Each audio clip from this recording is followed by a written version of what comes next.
Salut tout le monde, très urgent. Aujourd'hui, mardi 7 janvier 2025. La première nouvelle aujourd'hui, il y a eu des attaques des terreaux.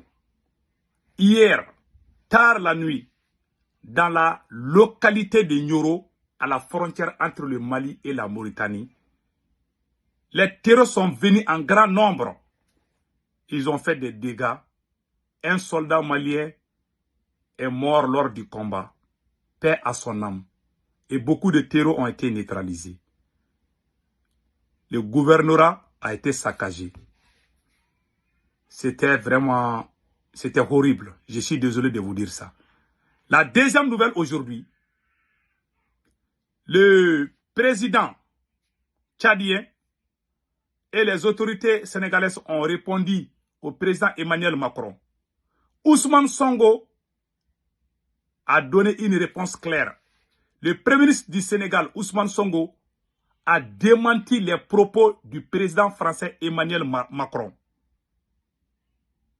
Le Sénégal n'a jamais négocié le départ de l'armée française. Le Tchad aussi a répondu. Le Tchad a confirmé que Emmanuel Macron a insulté les Africains, que le président français doit apprendre à respecter les Africains. Vraiment, les deux personnes m'ont aidé. On attend maintenant la réponse de la Côte d'Ivoire. J'espère que le président, les autorités ivoiriennes vont y répondre. Parce que Emmanuel Macron a dit ceci. Sans la France, l'Afrique n'est rien. C'est une insulte contre le peuple africain. Donc, le Tchad a répondu. Le Sénégal a répondu. On attend le tour de la Côte d'Ivoire. Maintenant, allons-y avec la première nouvelle. Voilà. Au Mali, il y a eu des attaques. Je ne vous cache pas, c'était... Voici le communiqué de l'armée malienne. L'état-major général des armées informe l'opinion nationale que les forces armées maliennes ont vigoureusement repoussé une attaque des terreaux dans la localité de Nioro du Sahel le 6 janvier 2025 aux environs de 22 h. Ils sont venus, il y a les vidéos mais je ne vais pas montrer les vidéos. Il y a eu vraiment des dégâts sans vous mentir. Voilà, aux environs de 22 h. Ça s'est fait hier, lundi 6 janvier 2025. Ils ont mis 2024, mais ça doit être 2025. C'est une erreur technique. Les terreaux infiltrés en grand nombre dans la ville avec des complicités internes se sont attaqués à certains points sensibles de la ville de Nioro. Ils sont allés au gouvernorat, ils ont saccagé là-bas. Il y a eu vraiment des dégâts sans vous mentir.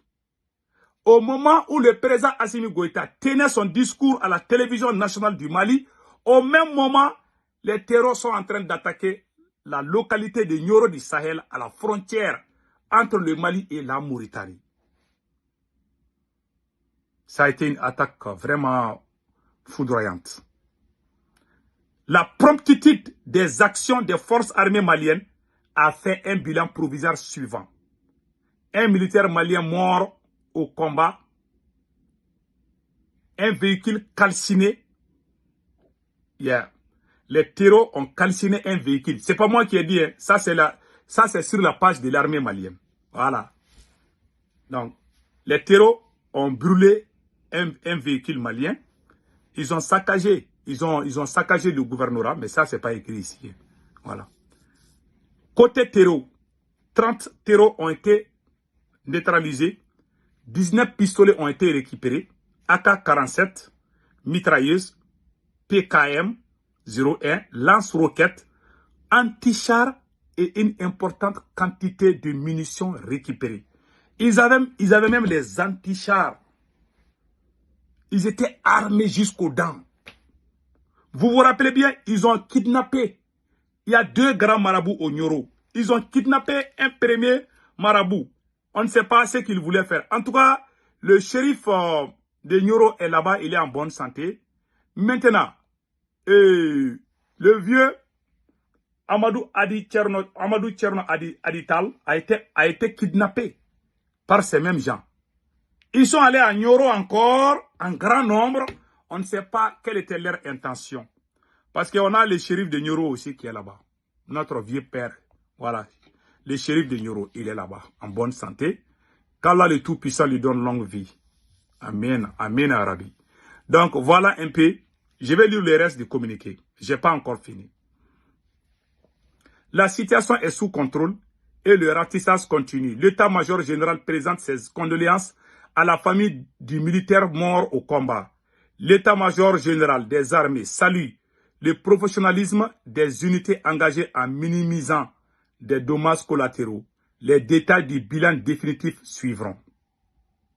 Il y a eu 2 communiqués. Un autre communiqué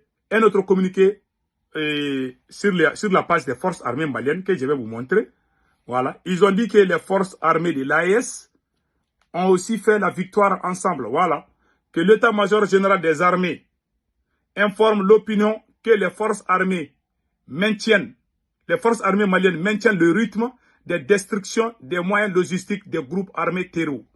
Ainsi, le même 6 janvier, sur la base du renseignement, une mission de reconnaissance offensive des forces de l'AES, des forces armées maliennes, des forces armées burkinabées, des forces armées nigériennes, a localisé et identifié des véhicules et stocks de carburant aux alentours de la localité de Douna, non loin de Boulkessi au Mali.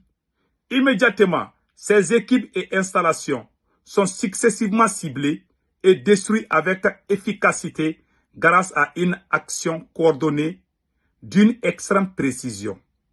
L'IMGA rassure les populations de l'AES que la dynamique offensive continuera jusqu'à l'épuisement total des soutiens et financiers des terreaux et groupes criminels organisés. Unis, nous vaincrons. Voilà un deuxième communiqué. Il y a eu un premier communiqué, il y a eu un deuxième communiqué. Donc, restons très, très vigilants. Voilà, restons vigilants. C'est tout ce qu'on peut dire. Voilà, voilà ce qu'on a retrouvé sur la page. Voilà. Donc, allons-y avec les nouvelles du Sénégal. Le Premier ministre Ousmane Sonko a répondu au président Emmanuel Macron. On va vous lire ça tout de suite. Voilà ce que Ousmane Sonko a dit à Emmanuel Macron. Le président Macron a affirmé aujourd'hui que le départ annoncé des bases françaises aurait été négocié entre les pays africains qui l'ont décrété et la France. Il poursuit en estimant que c'est par simple commodité et par politesse que la France a constaté la primaire de l'annonce à ces pays africains. Je tiens à dire que dans le cas du Sénégal, cette affirmation est totalement erronée. Aucune discussion ou négociation n'a eu lieu à ce jour entre le Sénégal et la France. Et la décision prise par le Sénégal découle de sa seule volonté en tant que pays libre, indépendant et souverain. Donc, le Premier ministre du Sénégal, Ousmane Sonko, vient de montrer que Emmanuel Macron a menti. Il n'a pas dit la vérité. Moi-même, j'étais choqué quand j'ai entendu ça. Mais ça va, c'est la vie. Voilà. Donc, maintenant, allons-y avec... il déclare, enfin, qu'aucun pays africain ne serait aujourd'hui souverain si la France ne s'était déployée. Constatons que la France n'a ni la capacité, ni la légitimité pour assurer à l'Afrique sa sécurité et sa souveraineté. Macron avait dit que sans la France, il n'y aurait pas ni le Sénégal, ni le Burkina, ni le Niger, ni la Côte d'Ivoire. Que l'Afrique allait disparaître. Donc la France, vous êtes devenu Dieu maintenant. Sans vous, nous, on ne peut pas. Ça, c'est des racistes. Là, les gars, là, le président Macron, là, c'est un raciste. Merci au Premier ministre du Sénégal, Ousmane Sonko. Voilà. Ousmane Sonko dit que la France... Maintenant, il va donner des détails ici. Ce qui m'a beaucoup plu. Écoutons encore ce que Ousmane Sonko a dit. Bien au contraire, la France a souvent contribué à déstabiliser certains pays africains, comme la Libye, avec des conséquences désastreuses, notées sur la stabilité et la sécurité du Sahel. Que la France a déstabilisé la Libye. Ces terroristes qui ont détruit le Mali, ils ont quitté la Libye. Ils ont ramassé les armes en Libye, ils sont venus et se réfugier au Mali pour commencer à attaquer les Maliens, les Burkinabés, les Nigériens. Avant la guerre en Libye, là, il n'y avait pas ce genre de problème. Voilà. Maintenant, bien au contraire, la France a souvent contribué à déstabiliser certains pays africains, comme la Libye, avec des conséquences désastreuses. Notez sur la stabilité et la sécurité du Sahel.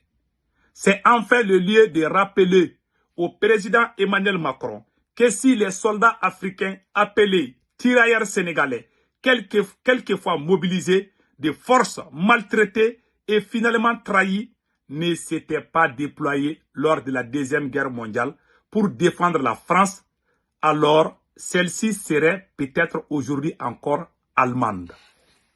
Ah. Elon Musk, l'homme le plus riche du monde, a dit la même chose. Voilà, Ousmane Sonko a dit ceci. Si nos grands-pères là qui sont allés défendre la France pendant la Deuxième Guerre mondiale, si eux, ils s'étaient pas mobilisés pour aller en France, les Français allaient devenir Allemands. Vrai ou faux? C'est la vérité. Voilà. L'homme le plus riche du monde, Elon Musk, Macron a critiqué Elon Musk. Elon Musk a dit que Macron a dit à Elon Musk de ne pas se mêler du problème des Français, des Européens. Elon Musk dit que si les États-Unis n'avaient pas aidé la France, que les Français allaient devenir les Allemands. C'est un pays qui ne sait même pas se défendre seul. Dans l'histoire de l'humanité, là, la France, c'est quelqu'un qui est toujours venu défendre la France. Oh là là, j'ai trop aimé ça. Maintenant, voici la réponse du Tchad. Idriss Kaka Déby est en colère contre Emmanuel Macron. Écoutez la réaction du Tchad. Communiqué de presse. Le gouvernement de la République du Tchad exprime sa vive préoccupation suite aux propos tenus récemment par le président de la République française, Emmanuel Macron, qui reflète une attitude méprisante à l'égard de l'Afrique et des Africains. Tout le monde a entendu. Le Tchad tient à rappeler qu'il n'a aucun problème avec la France en tant que nation, ni avec le peuple français, avec lequel le Tchad partage une histoire marquée par des relations humaines et culturelles. Cependant, les dirigeants français doivent apprendre à respecter le peuple africain et reconnaître la valeur de ses sacrifices. Merci beaucoup au président tchadien, Mahamat Kaka Déby.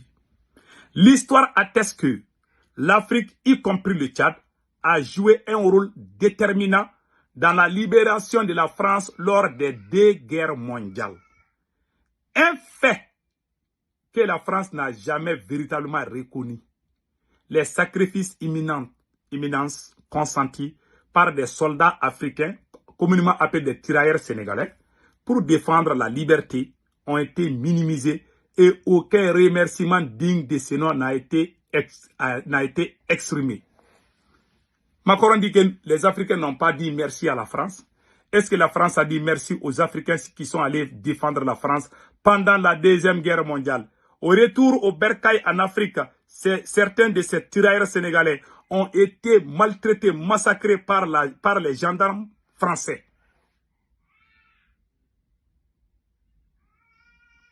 En ce qui concerne le Tchad, il convient de souligner que la construction de notre armée n'est pas l'œuvre de la France. Merci aux Tchadiens. Notre armée, forte et résiliente, est le fruit de la bravoure du peuple tchadien et des sacrifices consentis avec des moyens modestes. La France n'a jamais doté l'armée tchadienne de manière significative, ni contribué à son développement structurel.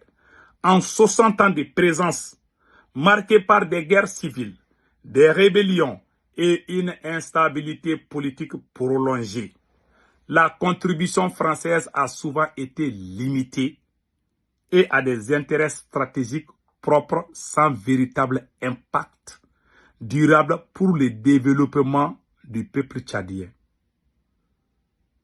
Ça, j'ai trop aimé. La France était présente, il y avait la rébellion, non? Et rien n'a marché. Au lieu de s'en prendre à l'Afrique, le président Emmanuel Macron devrait consacrer ses efforts sur la résolution des problèmes qui préoccupent le peuple français. Le peuple tchadien aspire à une souveraineté pleine et entière à une véritable indépendance et à la construction d'un État fort et autonome. Acquis au prix de sacrifices inestimables, nous invitons nos partenaires, y compris la France, à intégrer cette aspiration légitime dans leur approche des relations avec l'Afrique. N'Djamena, le 6 janvier 2025, le ministre d'État, ministre des Affaires étrangères de l'intégration africaine, des Tchadiens de l'étranger, de la coopération internationale, porte-parole du gouvernement, Abderrahmane Koulamala. Bravo au peuple tchadien. C'est ça. Tout le monde commence à comprendre pourquoi le Mali, le Burkina et le Niger ont chassé la France. Ce n'est plus caché à personne. Bravo au peuple du Sahel. Le temps vient de donner raison à l'AES. C'est tout. Restons vigilants. Passez un excellent week-end. Ciao, ciao.